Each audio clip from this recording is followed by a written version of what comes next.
We'll start with the prayers. Vasudeva Sutam Devam Kamsa Chanuramarthanam Devaki Paramanandam Krishnam Vande Jagadgurum.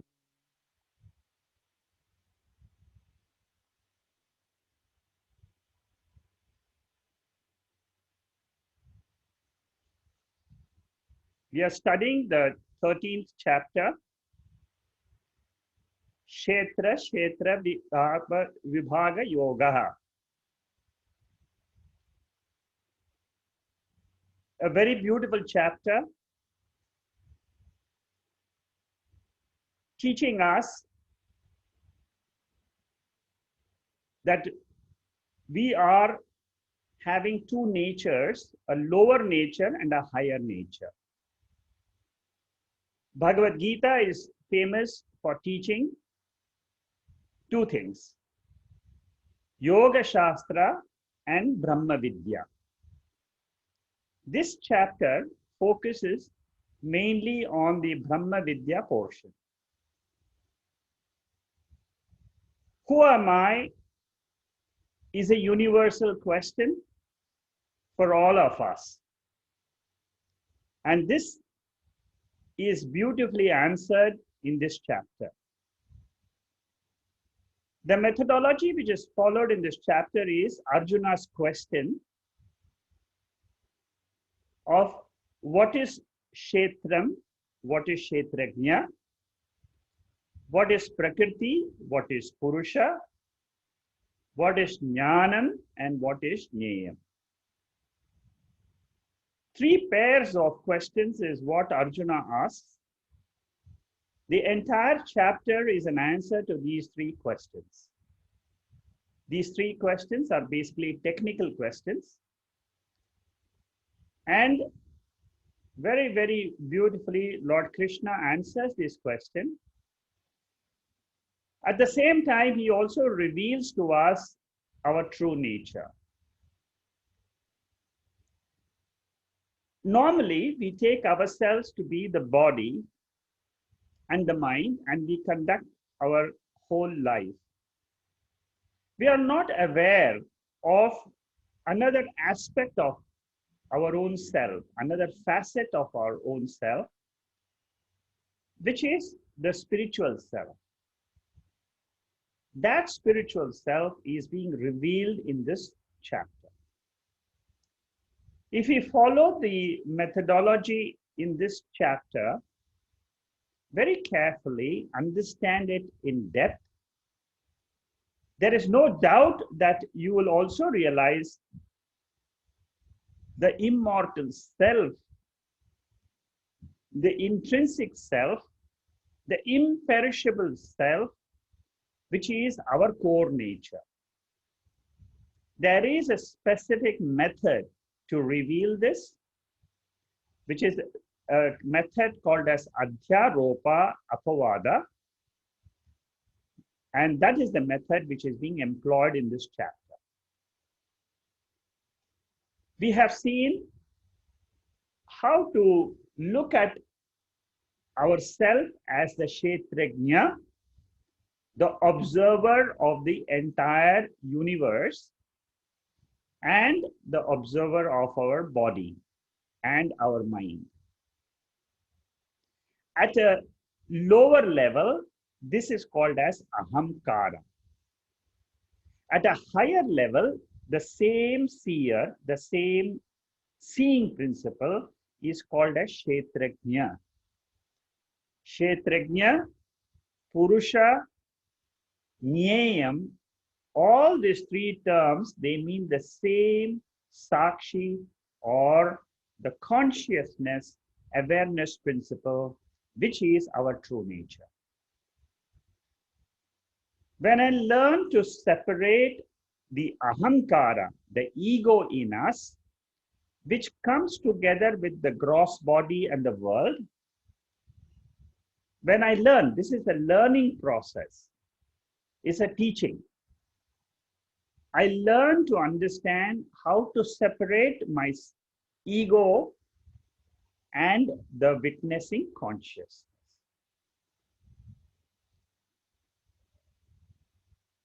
The first part was the Shaitaram and Shaitrajna. Everything which is experienced by me is Shaitram.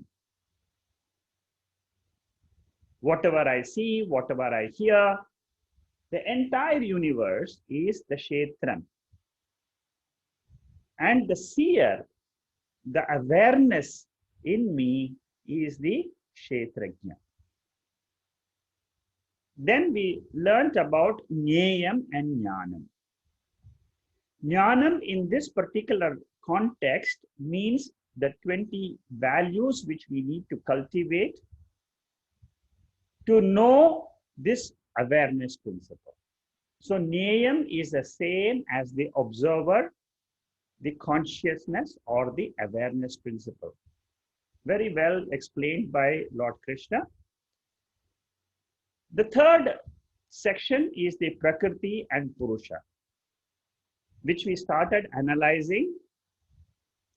And this Prakriti and Purusha, we have seen it refers to the matter principle and the consciousness principle.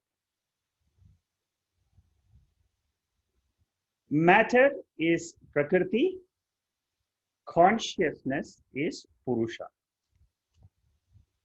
With this background, let us now enter today's verse, which is verse number 22.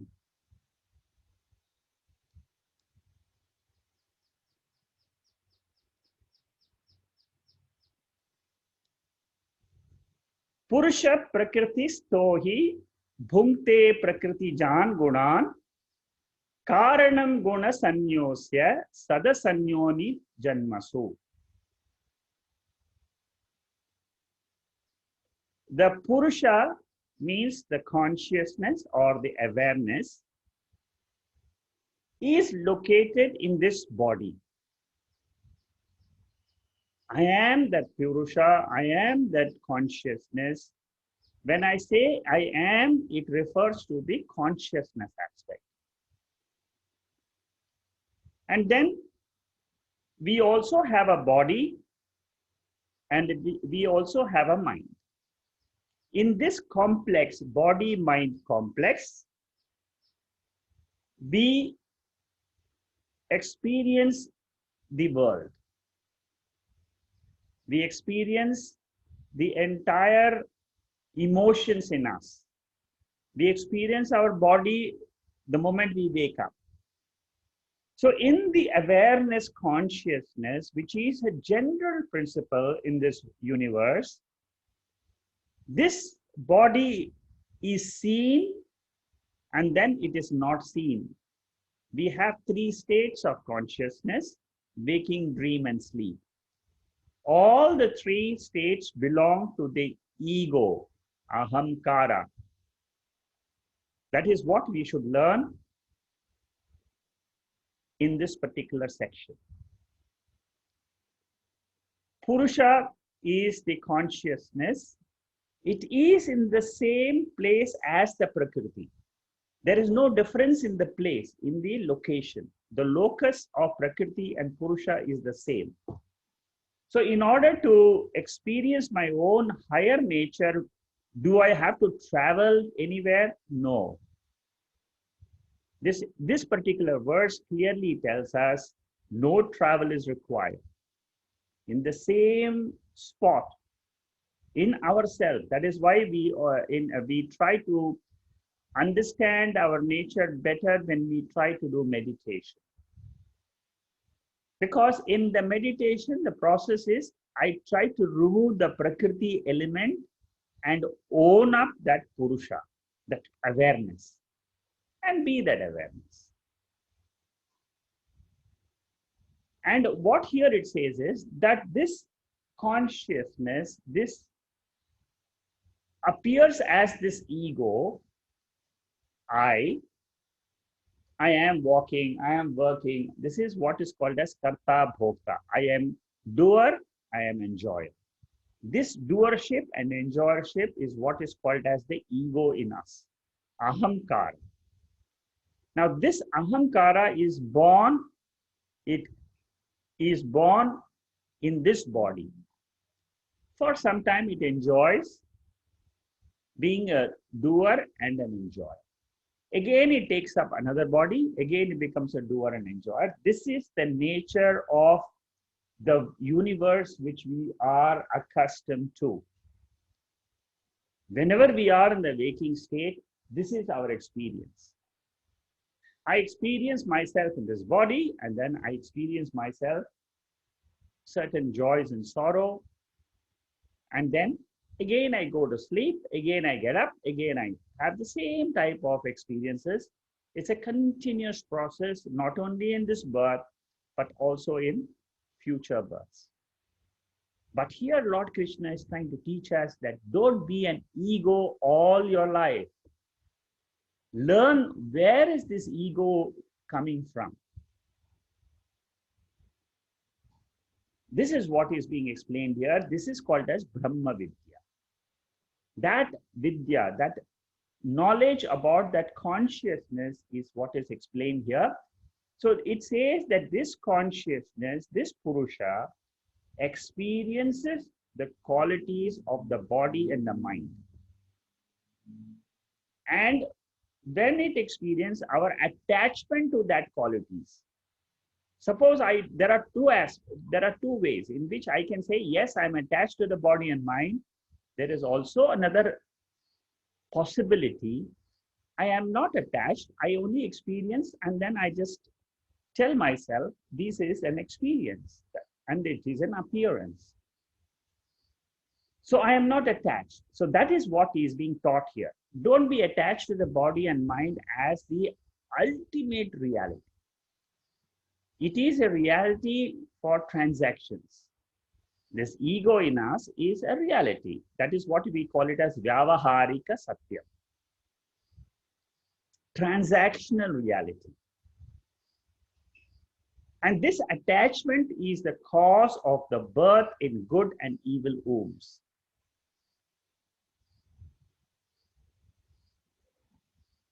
So that is the revelation here. But we should know that I can come out of this cycle. Purusha Prakriti sthaha. Purusha is seated in the Prakriti. The spiritual principle is located in the same place as the matter principle.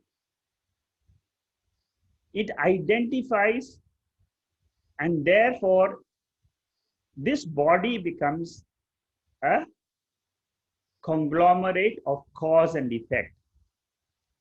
Our body is nothing else but a conglomerate, or it's a putting together of the 5 elements. That's what we study in the Tattva Bodha. The physical body, the senses, the mind, they are all put together by the Lord and given to us.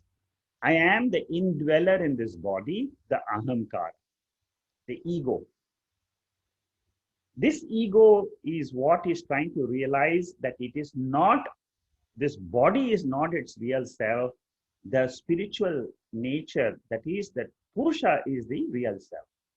We will study that in the next 2-3 verses also. We'll go into more detail of this. Bhungte Prakriti Jan Gunan.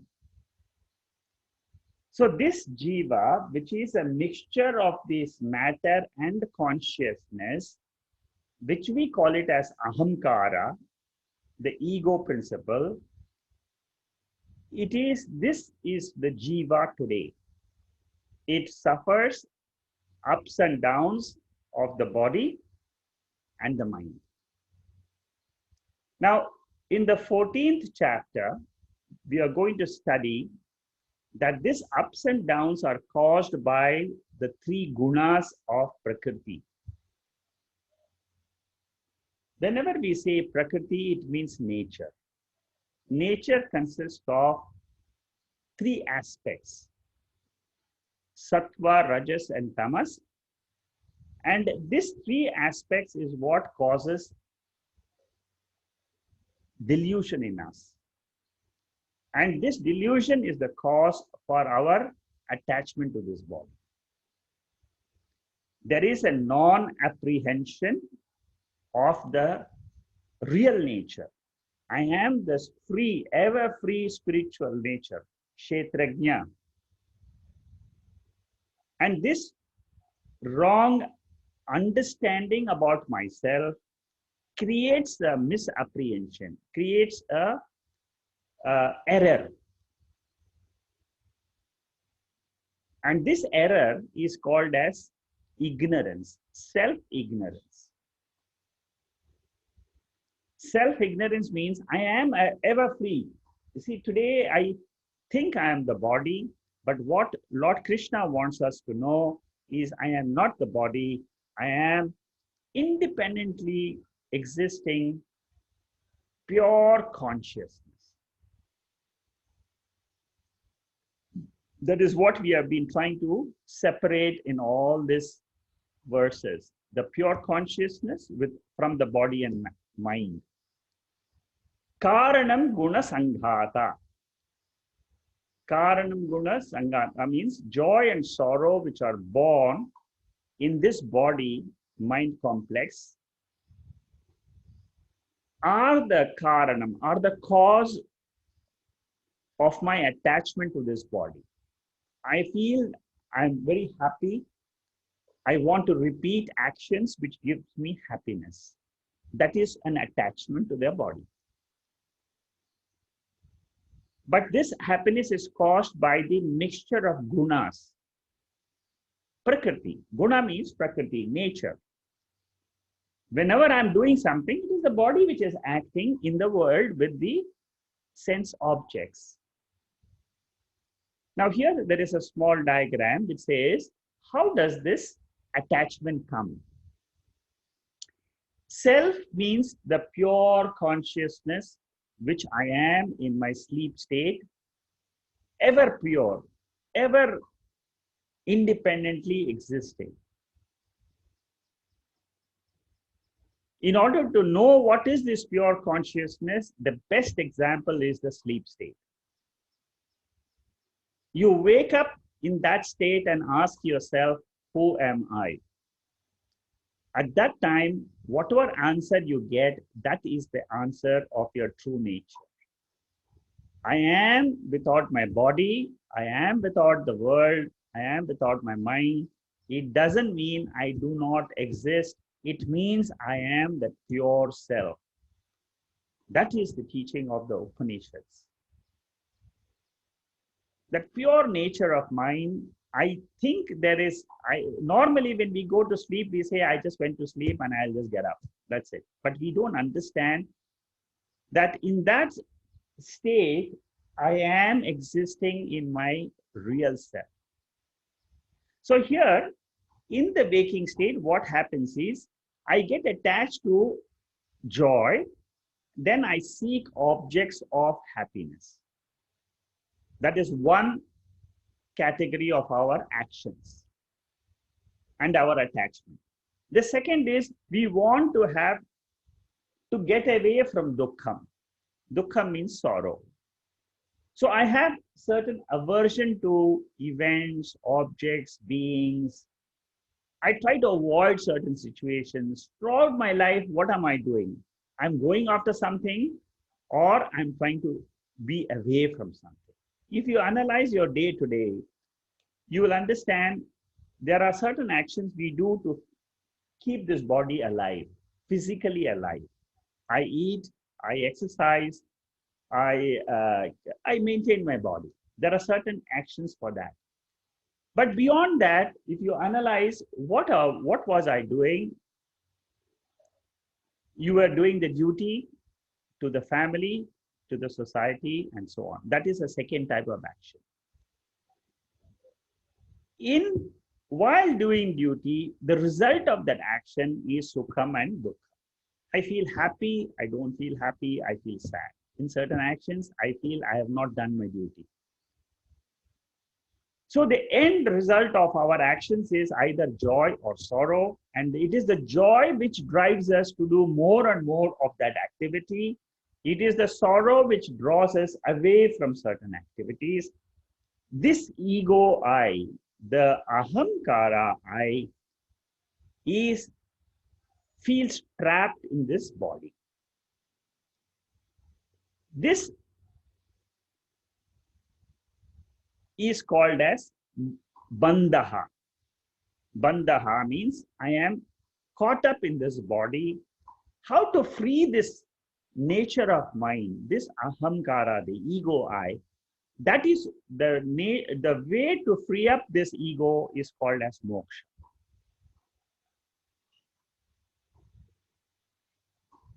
And that is what is being taught to us by Lord Krishna. He says there is a Prakriti aspect, there is a Purusha aspect. Purusha aspect is the consciousness awareness principle. The more I understand that I am that awareness, I tell myself, I am not this body and mind. The body and mind is going through some processes during my life. It is caused by prarabdha karma. There is a history behind it. It's going through. And it will continue. That is called as prarabdha. It will continue. I have to move out of this and realize I am that pure consciousness. This is a learning. It's a cognitive learning. So what we have seen is we do actions for seeking some things or for dropping some things. When we do good things in life, it gives us merit, which is called as punyam. That ahamkara in me, in this body, that ego I, the jiva, it gets punyam, or we call it merit. And this merit gives us better bodies in future. It could be in the Devaloka, it could be in the same Manusha Loka, in a better environment. Similarly, what the scriptures tell us is that when we do wrong actions, we have this ahamkara gets demerits. That means that mind of mine is not pure. The effect of this papa and punya is seen in our minds. All of us have mind. This mind is something which we bring into every birth. It is the same, the mind continues birth after birth. So in this birth, if I try to remove the impurities, in my next birth, I will have less impurities. What are the impurities? Kama, Krodha, Lobha, Moda, Mada, Matsarya. We have seen this, all these impurities, Raga, Dvesha, likes, dislikes,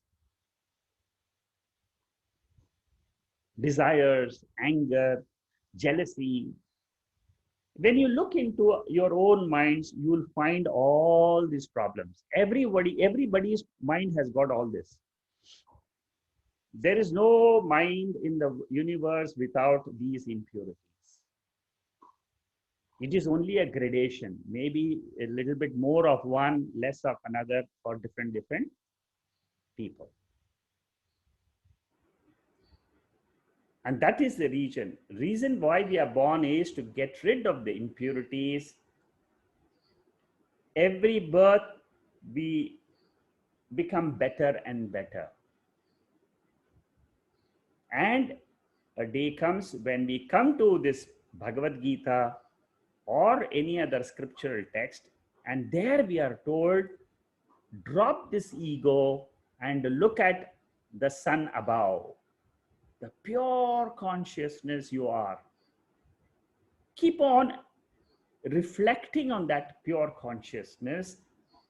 You will one day for sure be able to understand that you are not this ego and you are always this consciousness. Sat asat janma. Manushya Janma is Sat Asat Janma. Sat Asat means it is a mixture of joy and sorrow, equal joy and sorrow. In certain other higher bodies, like the Devatas, you live longer. You have a better span of life, you have better enjoyments. That is another body. This is as per the scriptures. But there is an element in this ahamkara, there is a reflection of that awareness. If I can own up that reflection as my real nature, I am that pure consciousness. If I can own that up, owning is very, very important, and dropping the impurities is equally important. I am not this, I am that. This pure awareness principle appears as if it is suffering in this body. And through this knowledge of the Bhagavad Gita, which teaches me that you are Purusha, Purusha means the pure spirit. And how do I realize this pure spirit in me? I try to see, or try to see through my intellectually, I try to imagine what was my condition in my dream state. What was my condition in the sleep state? I try to imagine. The dream was there for some time, it went away. In the sleep, I was not aware of the body or the world. This is what I realized. This is what the rishis realized. Then they looked at the waking state. The mistake which we commit is we think that this waking state is the real state. And we take this as the standard. That is the mistake which we are committing. This is clearly pointed out in Mandukya Upanishad. In the Upanishads, they are very clear. They want you to come out of this body-mind complex idea itself. They teach you at a deeper level how to look at yourself, a vision of your own self, which you think which you never had in your life before. We get a peep into, a glance into that vision. And the moment our intellect is able to pick up that vision, that is the end of our identification with this body as the self. So this Purusha is really pure, ever free from samsara in its absolute nature. Very important is absolute nature. We all have relative nature, absolute nature. Relative nature is the waker I, the dreamer I, the sleeper I. The absolute nature is the consciousness I, the awareness I, the sakshi I, which is there in all the three states without any change. This waker I keeps on changing. I get up in the morning, I hear some good news, I feel very happy. Again, I hear some bad news. Again, I feel unhappy. Again, there is a mixture of joy and sorrow. That is the ahamkara I. Behind this ahamkara I, in the same place, is this sakshi. That sakshi is called as Purusha. That is the God in this body.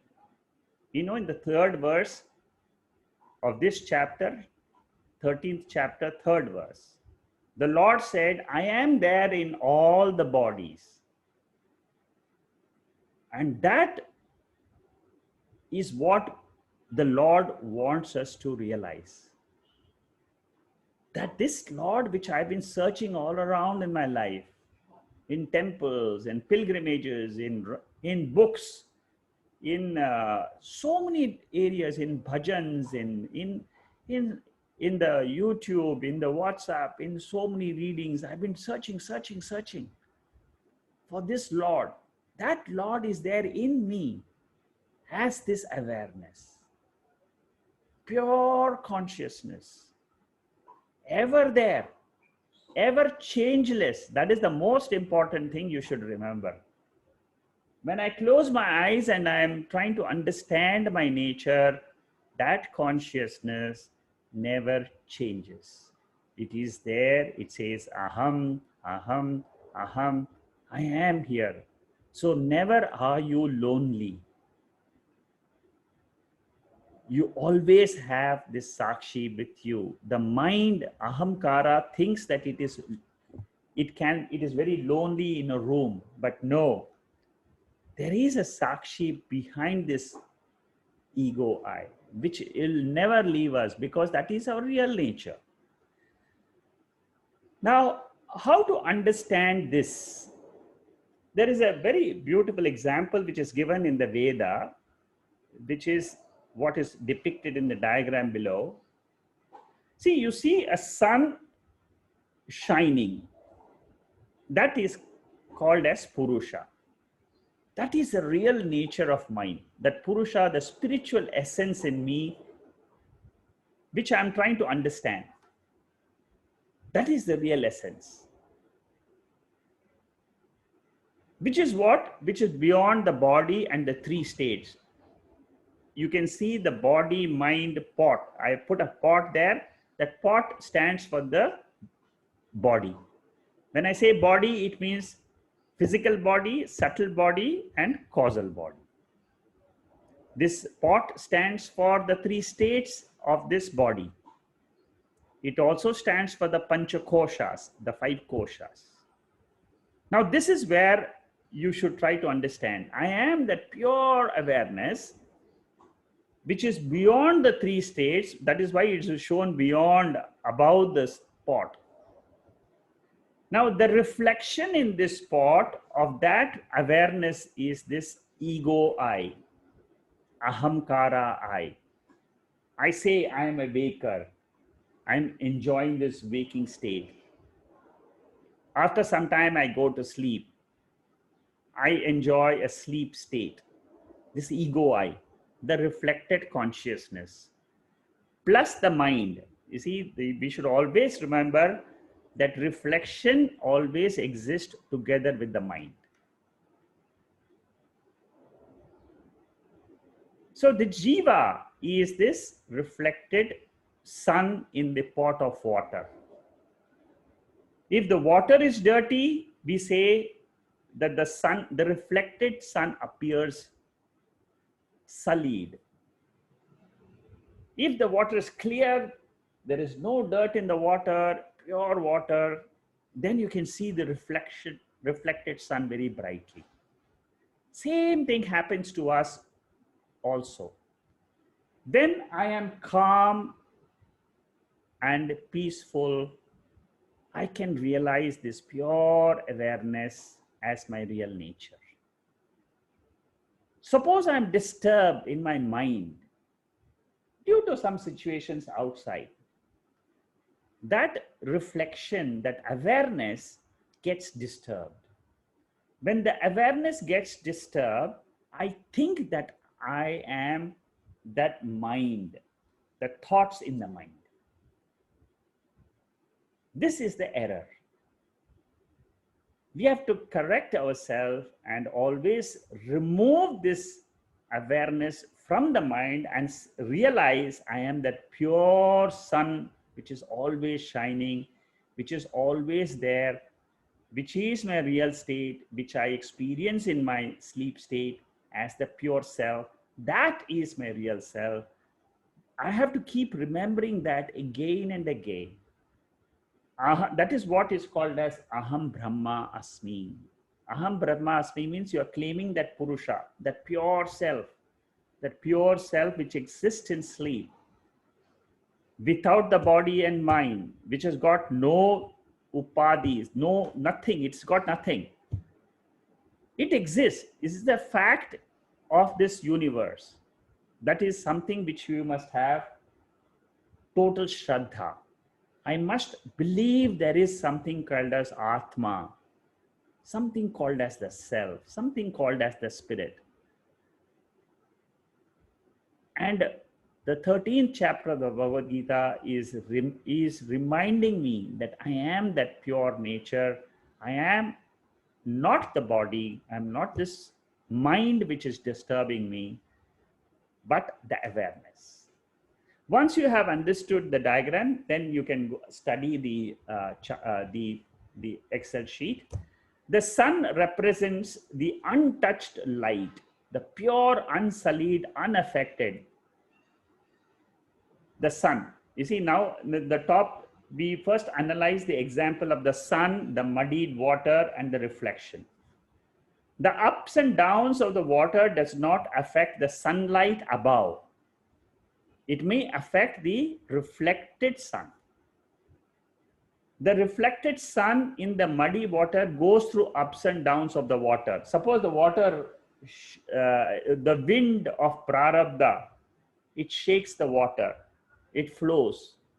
Then immediately the reflection will also appear, flowing it up, appear to go up and down. That means that consciousness, which is the real nature, appears as if it is suffering in this world. If the water is muddy, reflection is dull. These are apparent distortions in the reflected sun. The reflection gets broken when the water is disturbed. Suppose I put a stone in the water, in the bucket of water. The reflection goes away. Suddenly you can't see the reflection at all. Same thing happens to us also. When events come and disturb us, we forget who we are. And these events are what are called as prarabdha events. Birth, death, these are all prarabdha.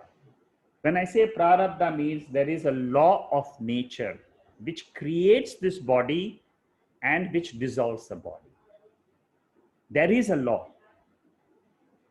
Events happen in this waking world as per the law of karma, law of action and result. So the pure consciousness is this jiva, which is the Purusha, and it is never touched by anything which happens in the outer world. This glory, prabhava, of this awareness principle is the glory of what is called as Kshetrajna. Kshetrajna is another term. It is just a name. Purusha is also a name for this consciousness. And as I said, jiva means it is a mixture of the mind together with the awareness. That mixture is what becomes a doer and an enjoyer and an experiencer. Jnata, karta, bhokta.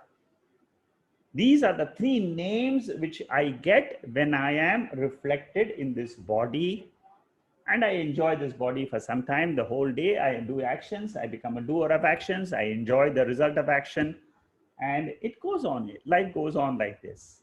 I then become an affected jiva.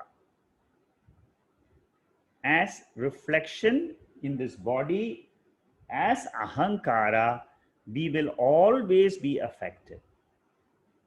Remember that very well. Suppose the mind has got turbulences. The problem is we identify with that mind and say, I am disturbed. This verse, this chapter 13 of the Bhagavad Gita tells me again and again, this turbulence in the mind is caused because of some factors which are related to the external world, which is called as law of karma. I should learn I am not a part and parcel of this world, but I am that pure consciousness. It is not easy, but remembering this again and again frees me from the bondage of this mind which I have. I am attached to this mind. I don't know how to get out of this mind. This is a verse which teaches me how to separate my mind with that awareness. So that is a very, very intense verse. These are all important verses in the Bhagavad Gita. They are all Adhyatma Yoga. Adhyatma Yoga means nature of myself. It teaches me how to, this is the real yoga which we have to practice. Dropping the identity with the body and mind and joining ourself, our own real self to that pure consciousness. That is the yoga. Yoga means attachment. Attachment to what? To the pure consciousness. The next verse, verse number 23, very important verse. This is called, I would call this as one of the realization verses of the Bhagavad Gita, because it tells me directly my nature and tells me how I can look at that nature, separate that nature from my mind. Upadrishthanum antacha bharta bhokta maheshwaraha paramatmeti chapyuktaha dehesmin purusha paraha. In the previous verse, Purusha Prakritistohi Bhunkte Prakriti Jan Gunan Karanam Guna Sanyosya Sadasanyoni Janmasu. That Purusha is seated in the Prakriti. That's what we learnt in verse 22. Now, what happens when that Purusha is seated? That is explained here very beautifully. That Purusha, that pure awareness principle, when it is in this body as a reflection, it is called as the spectator, upadrashta. Then it is called as anumanta, the permitter, bharta bhokta maheshwaraha, the supporter, enjoyer. Maheshwaraha. Maheshwara means it is the Lord of what? The Lord of this body. So there is a principle in this body which is controlling the entire function of the body. That is the Ishvara principle. That is the Lordship. And what is this Ishvara principle? It's the same reflection of that consciousness. That portion in the mind which we call it as the karta bhokta is the ahamkara. That is one portion.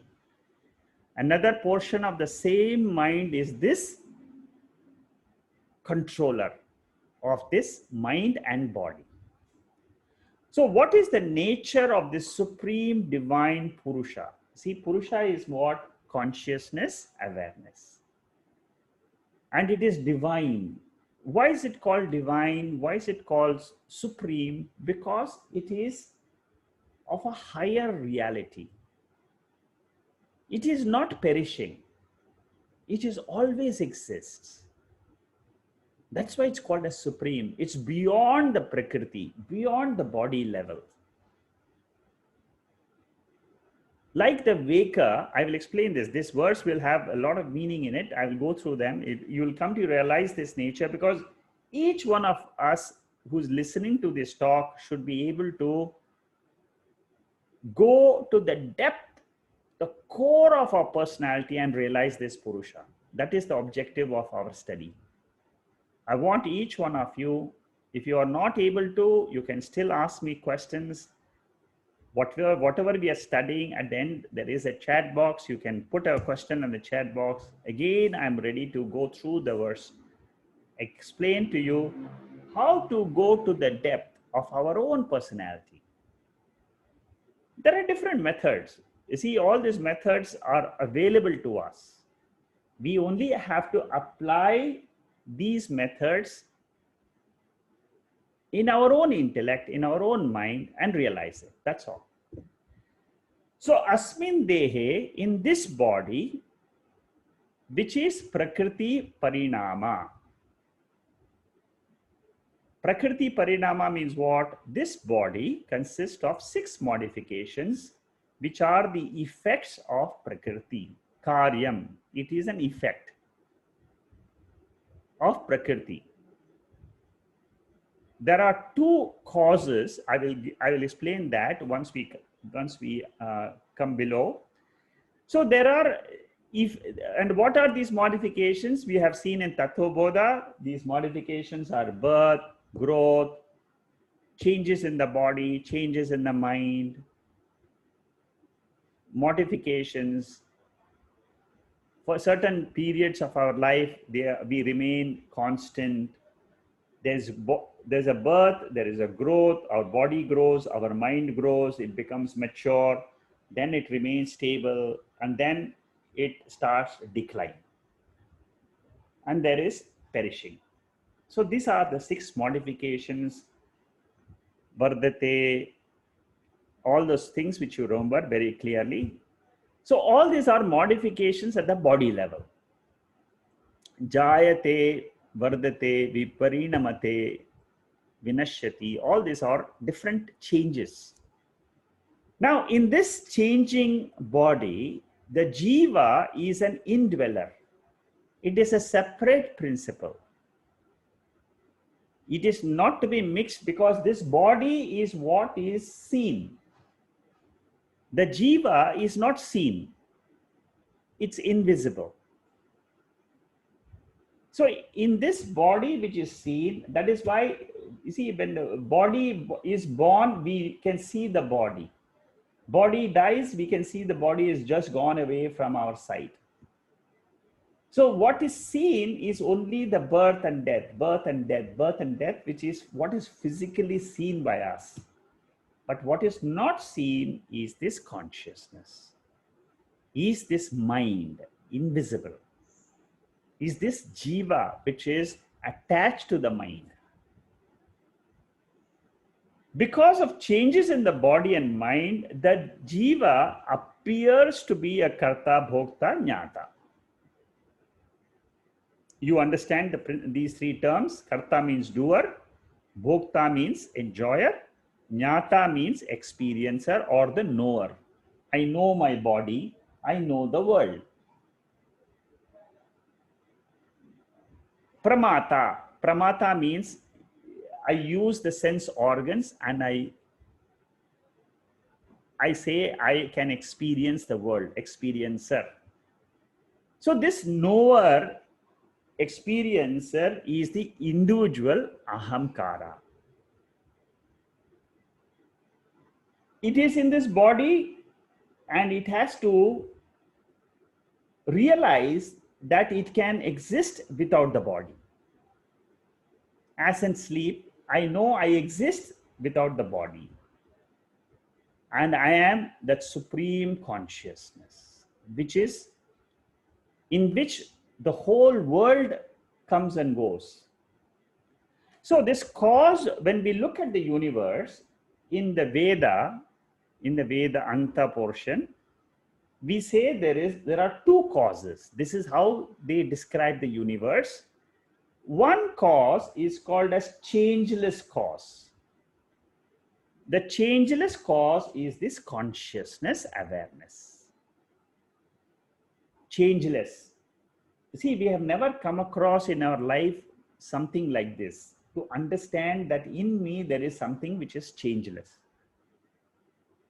Now this is what we have to learn. I am that Atma, I am that pure awareness, which never changes. In Sanskrit, it is called as Vivarta. Vivarta means changeless. Upadana Karanam. It is the changeless material cause. See, this is the way our intellect should learn. That is why there is a methodology in this. When we just go through the words Upadrashta, Anumanta, Cha, Bharta, Bhokta, Maheshwara, we will not understand the real depth. But when we go and dissect it like this, then we will understand and we will be able to apply this knowledge in our own self. When we apply this knowledge in our own self, in our own understanding, that is called as Adhyatma Yoga, which is a very important science.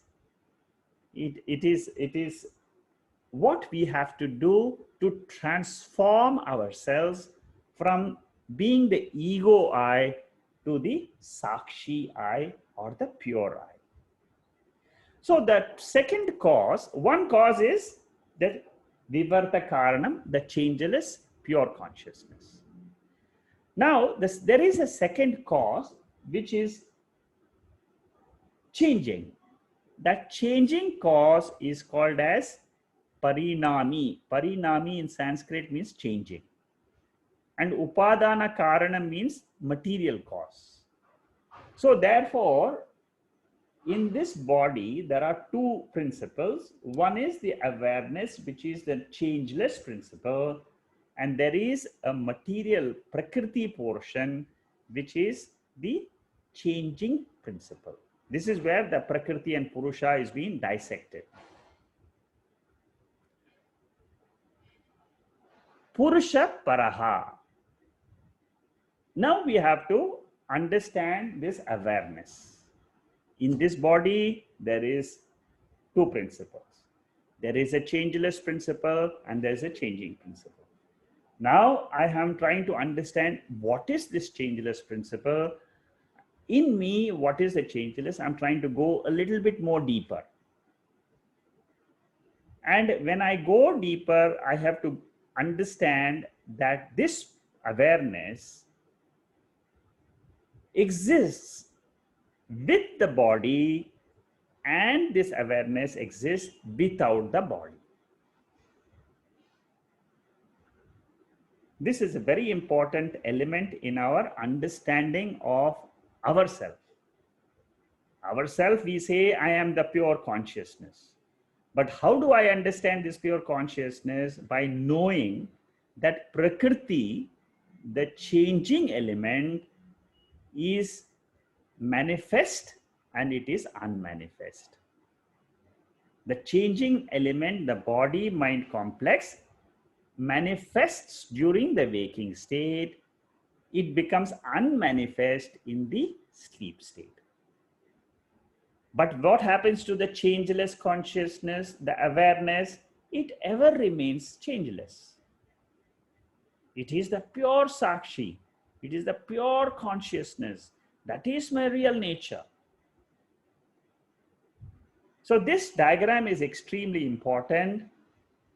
Understanding this is the discrimination between mind and spirit. If you understand this, you have understood how to differentiate the Purusha, which is the real self, from Prakriti, Ahamkara, which is the shadow, which is not self, which is Anatma. So this awareness, when it is unidentified, as in sleep state, it is called as Kshetrajna. It is called as Purusha. The right hand side. Unidentified. That awareness without any identification with the Upadhi. Upadhi means body or mind or the world. These are three Upadhis. So the right hand side tells me I am that pure awareness without the body, and then when it is without the body, it is called as Nirupadika, without any medium of the body or the mind. The body becomes, the gross body becomes the medium in the waking state. The subtle body, mind, becomes the medium for this awareness in the dream state. The causal body becomes the medium for this consciousness in the sleep state. Causal body means what? I am not aware of myself, the body, or the mind, or the world. There is no self-awareness in the causal body.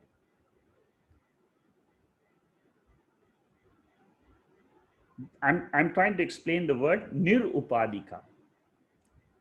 And in that state, that consciousness without identification is called as paramarthikam. These are all technical words, but we must understand what they mean. If you understand the technical name and its meaning, you have reached the self. Because through these words, the Lord Krishna in the Bhagavad Gita is trying to teach us our own higher nature, not only just telling us this, that you are the spirit, you are the Purusha. No, he is going deeper and trying to make us understand what is the nature of this consciousness. That is what we will see in this verse. It's a very beautiful verse, very deep verse. This is the type of verses you will get in the Upanishads. Upanishads are full of these type of verses.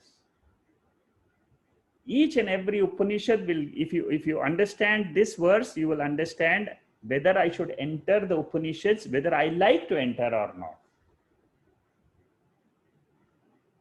This is how is the nature of analysis in all the Upanishads and the higher texts of the Vedas.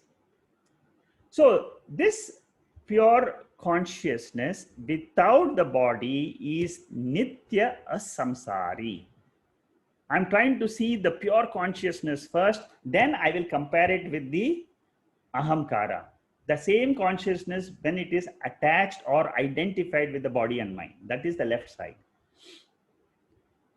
So for this pure consciousness, it is nitya samsari. That means it is always free from any problems of the body or mind. It has no birth, it has no death. Ajaha.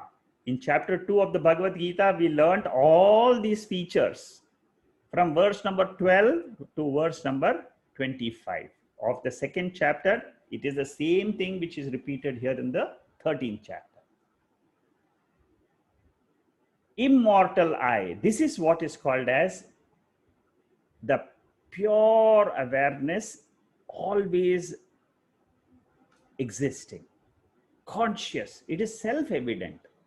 It doesn't require any light to reveal itself. It is there. This is what I have to realize. I am there. I don't need anything else to tell anybody else to tell me that I exist and I am consciousness. Nobody has to come and tell me. That is known to us. That nature of mind is what is being revealed here. And that is called as Sakshi I. That is called as the Turiyam in Mandukya. That is the true I.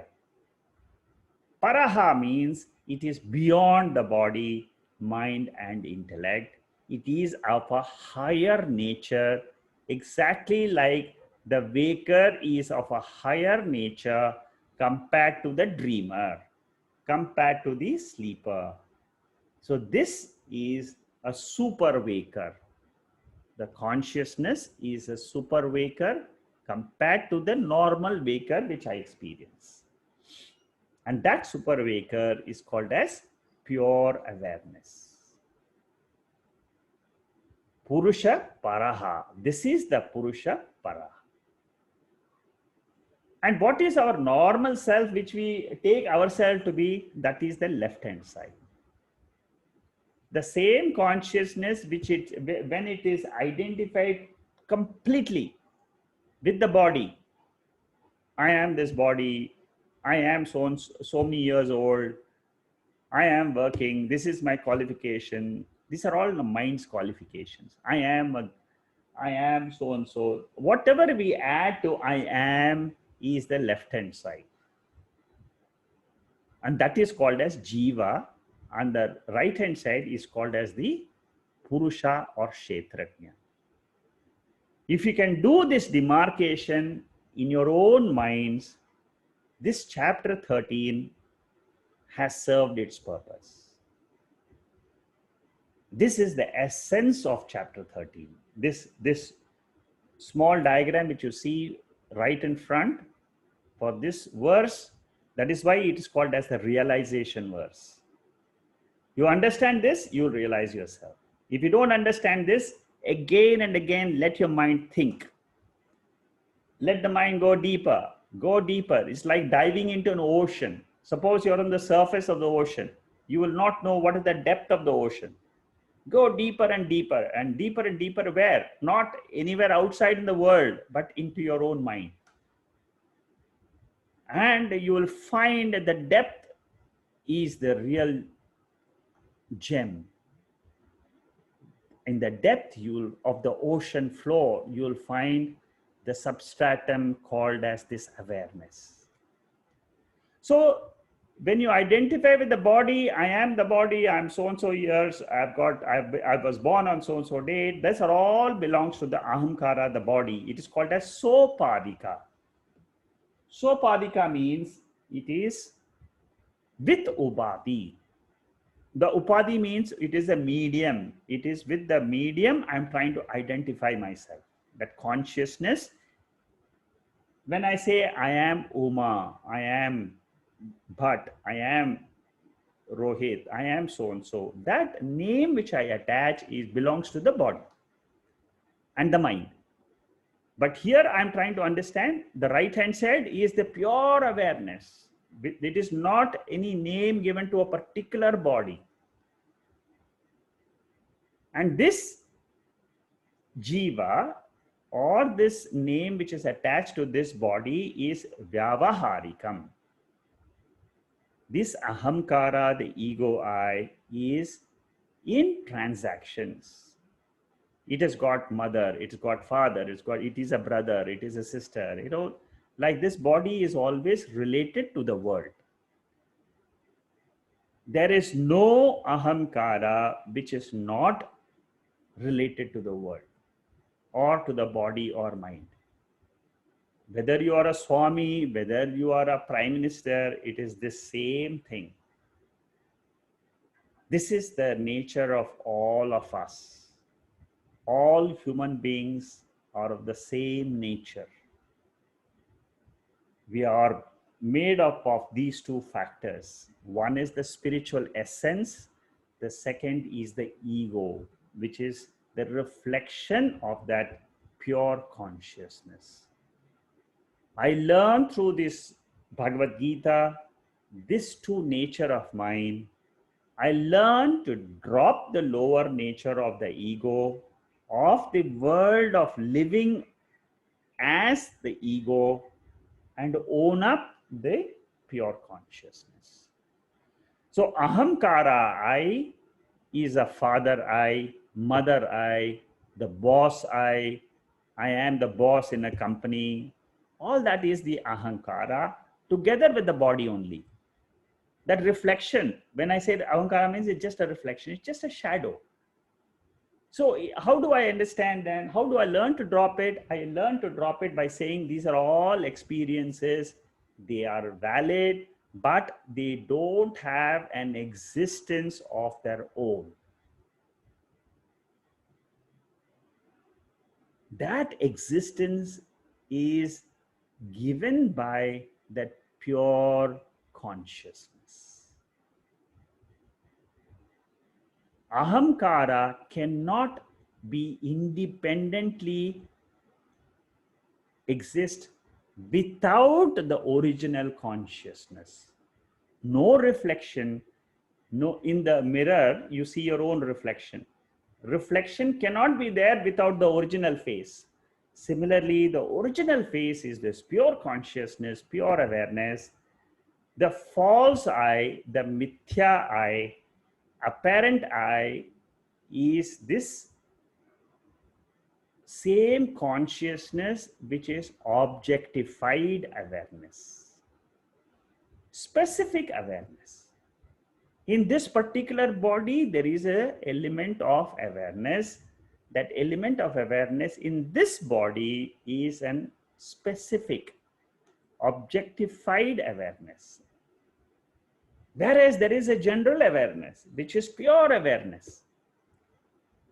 So from a specified awareness, I have to learn to become the pure awareness. And that is what is being explained very beautifully in this verse. The features of this pure awareness, which is called as Purusha. So, if you don't understand the term Prakriti and Purusha, please ask me. Again, I'll go through these verses. I can explain to you. Prakriti means the 5 elements which constitute this body. In this body, that reflection of that awareness comes in. As soon as this body is formed, immediately that reflection appears. And then what happens? The jiva, the mind and the body, they go through experiences throughout the life.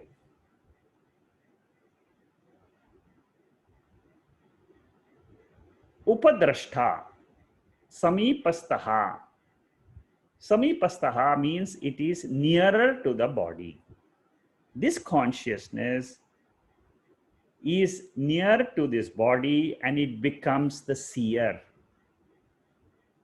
Actually, it is only a witness.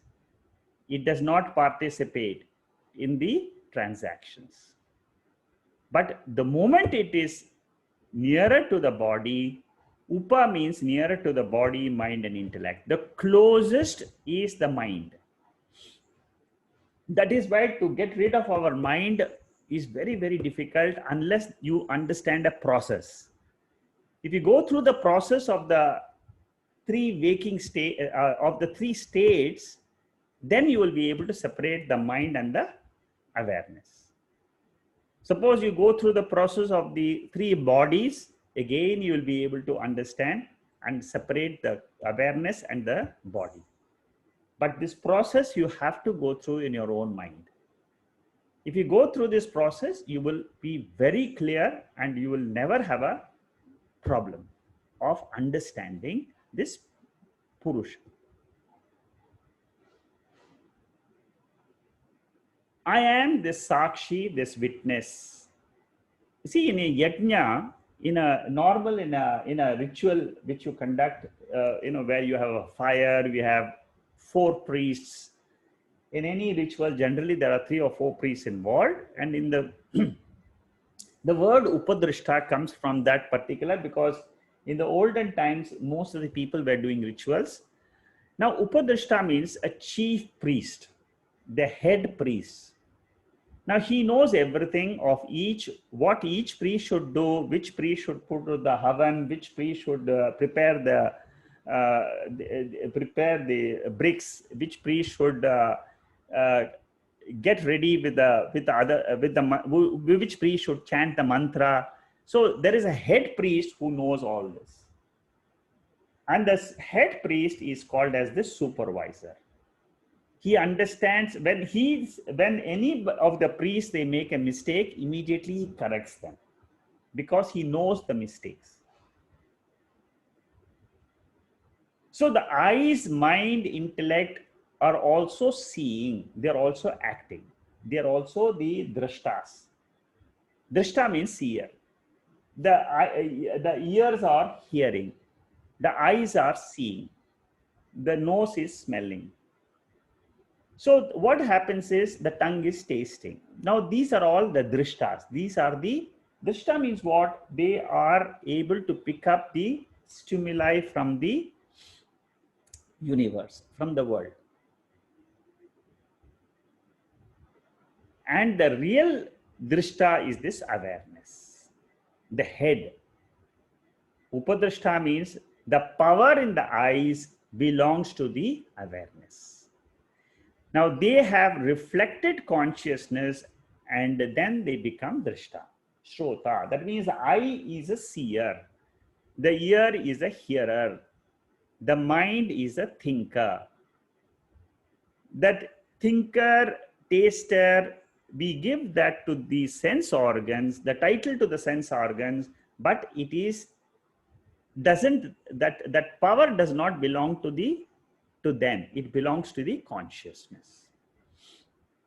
So Paramatma is the ultimate drishta, samanya drishta in the entire universe.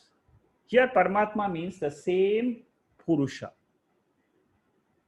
That pure consciousness is the ultimate seer, ultimate experiencer of the entire universe, of the entire cosmos. But when it is seen in one mind, it is called as Sakshi of one mind. That reflection, and when it is there in one small pot, we say it is a reflection of the sunlight in one pot. There may be thousands of pots. In each one, the reflection is formed. So in each of our mind, if there are 5 billion people in the universe, there are 5 billion pots and 5 billion reflections.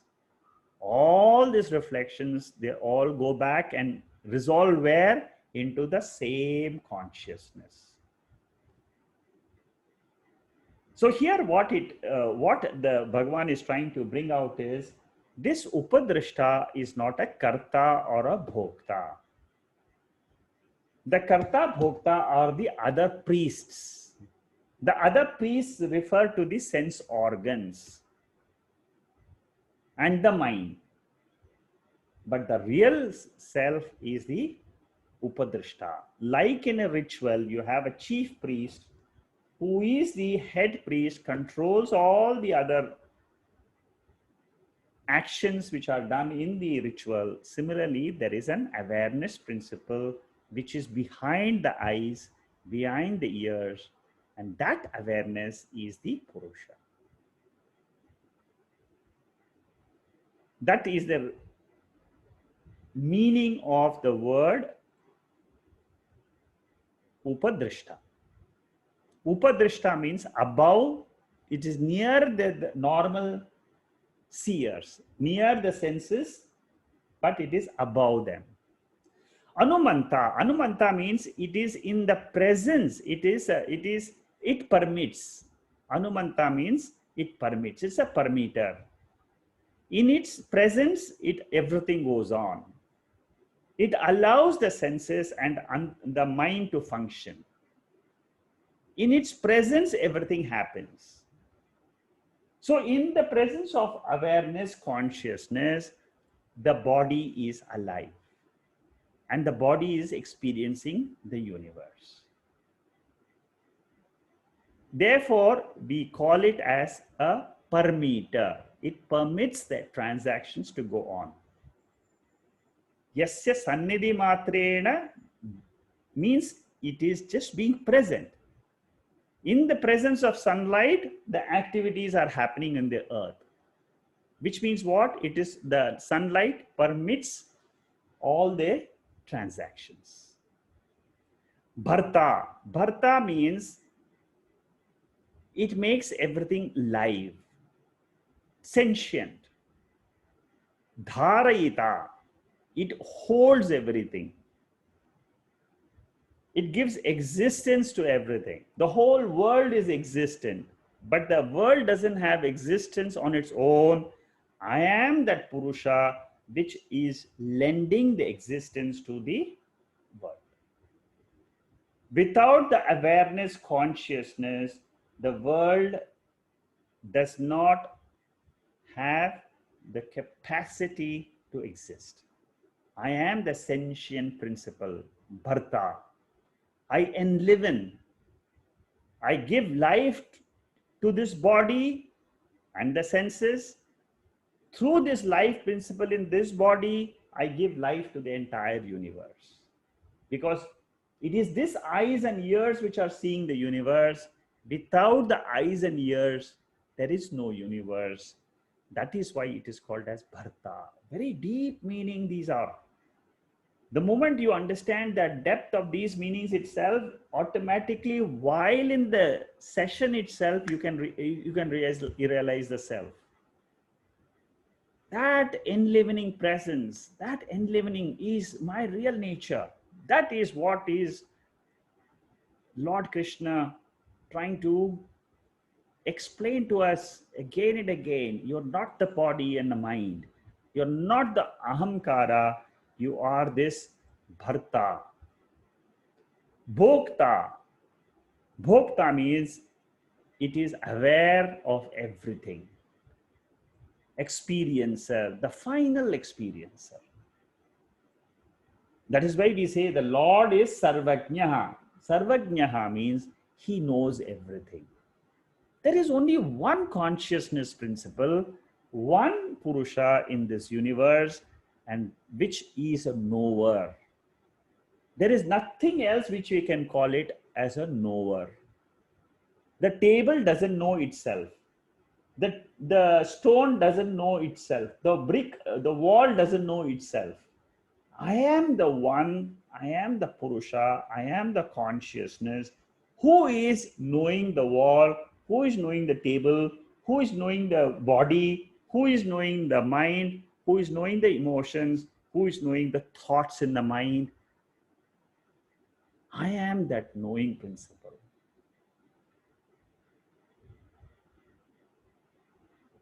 Maheshwaraha.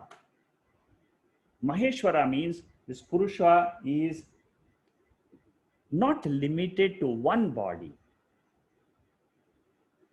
It is the consciousness in all the bodies. It's ever free. Maha Ishvaraha. Ishvara means controller. And it is ever free because it is not attached to the body. Ever free. That is one. Ever free is also called in Sanskrit Asangaha. These are the nature. When my mind goes in the direction of these indicators of Purusha, the mind learns to drop itself as the ahamkara. These are wonderful words to use in meditation. Ishvara means the one who governs everything. There is order in this world. Things happen in time. What didn't have to happen yesterday happens only today. What has to happen tomorrow will only happen tomorrow. There is a controller of time. That controller is Ishvara. Paramatma, Purusha is supreme self. We take our body as a self, that is an error. Awareness in this body is the self, which is ever free. In awareness, the body comes in the waking state, the body goes off in the sleep state. Awareness always remains. The 6 glories which are mentioned in this verse, Bharta, Bhokta, Maheshwaraha, Ishvara, Anumanta, all these 6 words, they are the Prabhavaha. They are the glories of consciousness, awareness, Atma principle. So I will continue this verse explanation next week. This is a very important verse. In the entire Bhagavad Gita, this is one of the important verses. If you can spend time behind looking at the commentaries of in different books and understand some of these verses, you should do that. Just read the commentaries of Swami Chinmayananda, read the commentary of other Swamijis which are available. You have textbooks of the Bhagavad Gita. You can read them, but once you attend these type of talks, you will understand how to think correctly. That is what happens when you attend these type of sessions. You get a methodology of how to inquire. That is the best portion of our study. With this, I will stop here and then we'll continue with the next slide next week. If you have any questions, you can put in the chat box now, or you can ask it personally. Om Purnamada Purnamidam Purnahat Purnamudachade Purnasya Purnamadhaya Purnameva Vasishyade. Om Shanti Shanti Shanti. Hari Om Shri Gurubhyo Namaha. Hari Om.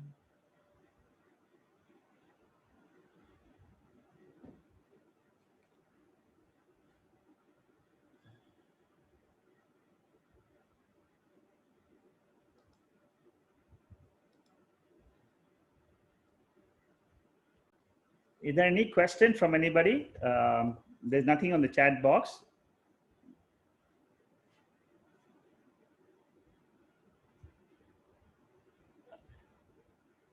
Any questions, any doubts you would like to clear?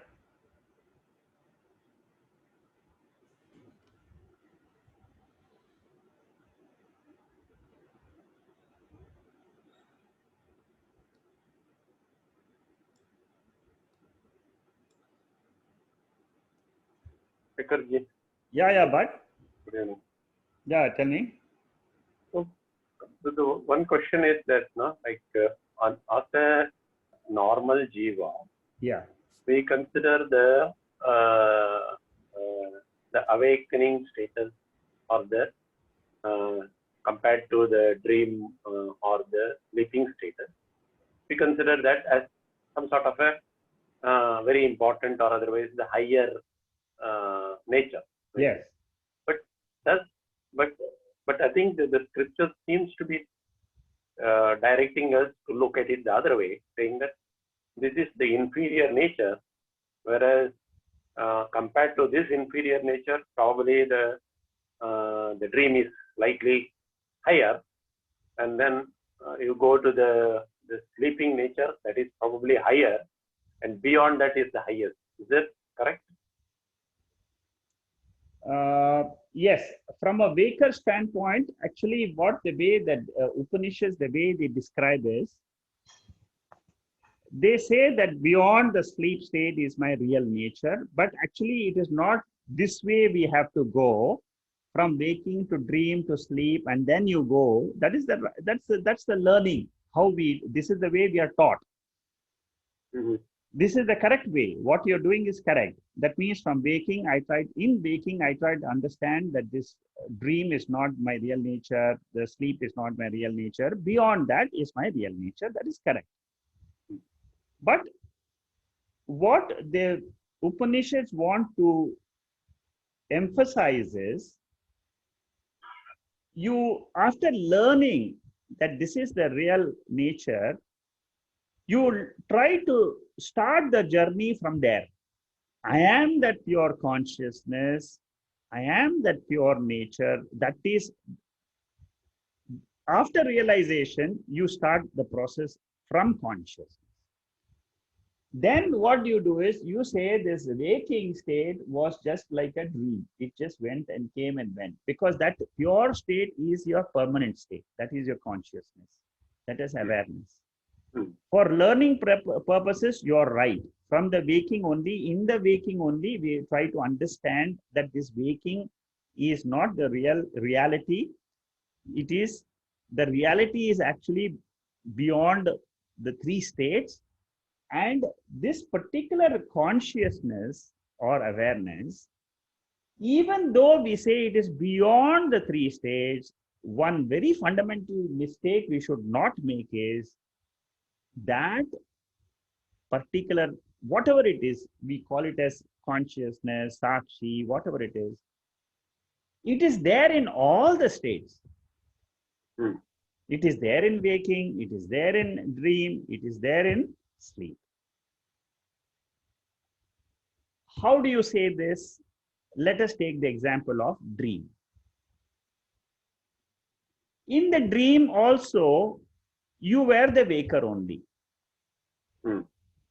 Similarly, while you're a waker, what the Upanishads teach us is you are this Atma only. Hmm. So therefore, you should not, when you have come up to this stage of this Atma, you should learn to also say, I am this Atma always. Even when I was a waker, I was Atma. Even when I was a dreamer, I was Atma.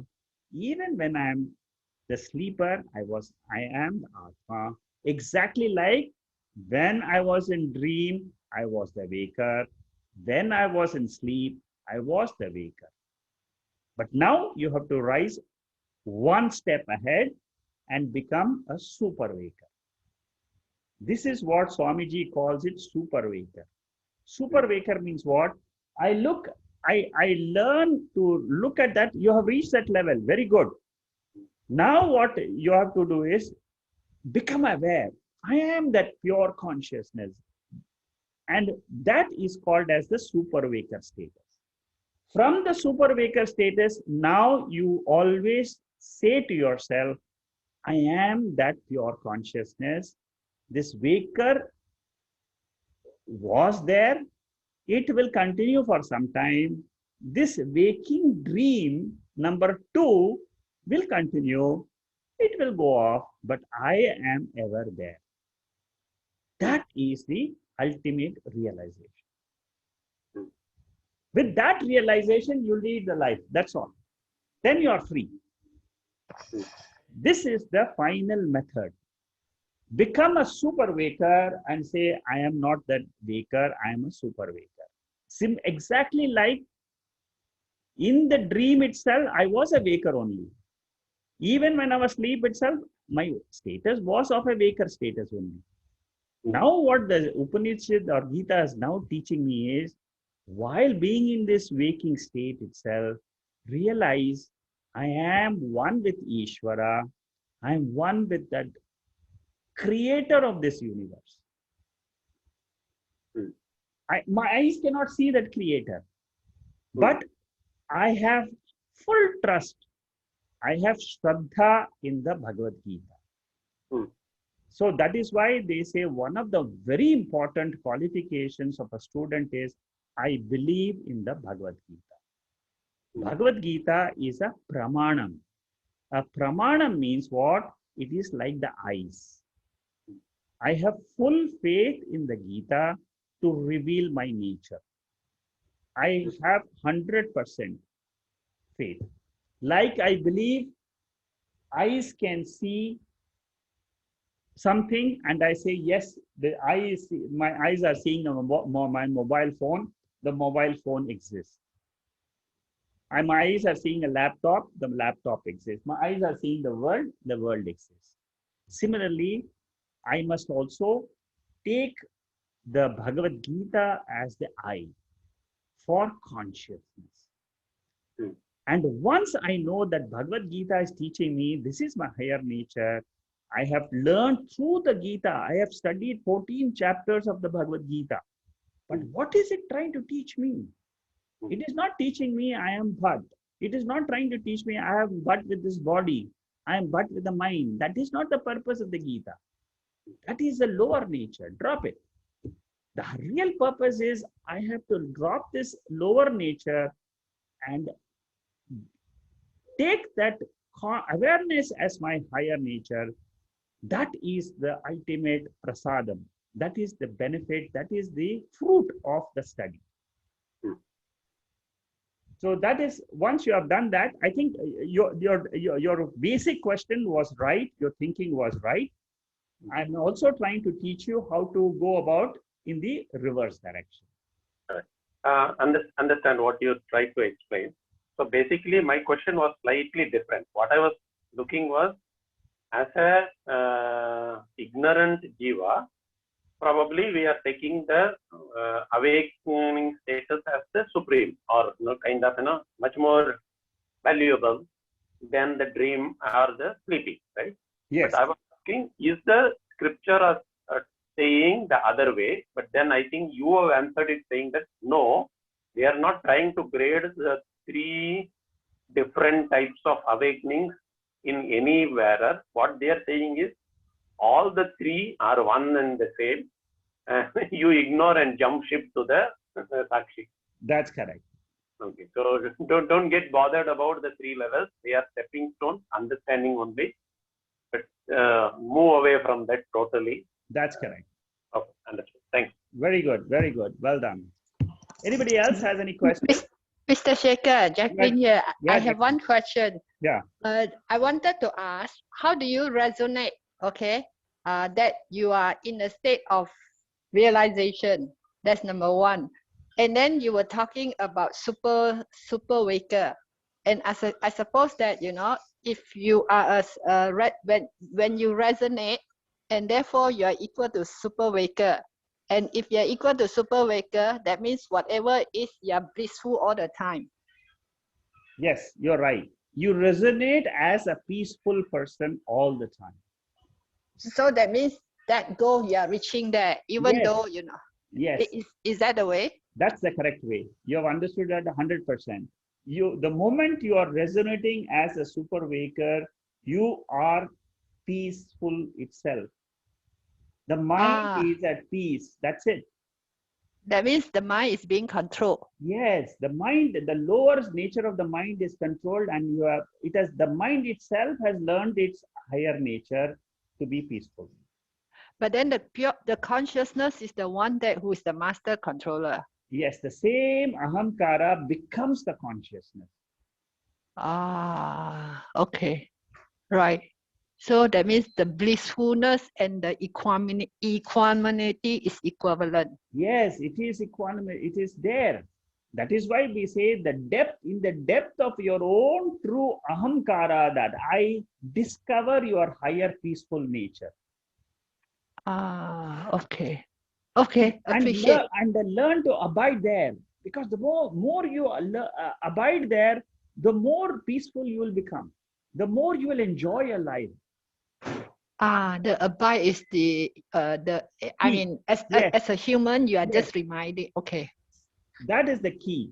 Once you get the key, you have opened the door to look at your higher dimension. Wow, I look forward that to happen, okay, soon, now. Very good. Jacqueline, I appreciate your enthusiasm. Yeah, I know, I appreciate your teaching, okay. It gives me another doorway. Yeah, Yes. really open another doorway. Yes. Appreciate, yes. Thank you. Anybody else? Okay, if there are no questions, we'll meet next week and we'll continue our study. Thank you. Good night. Joe, Hari Om. Hari Om. Thank you.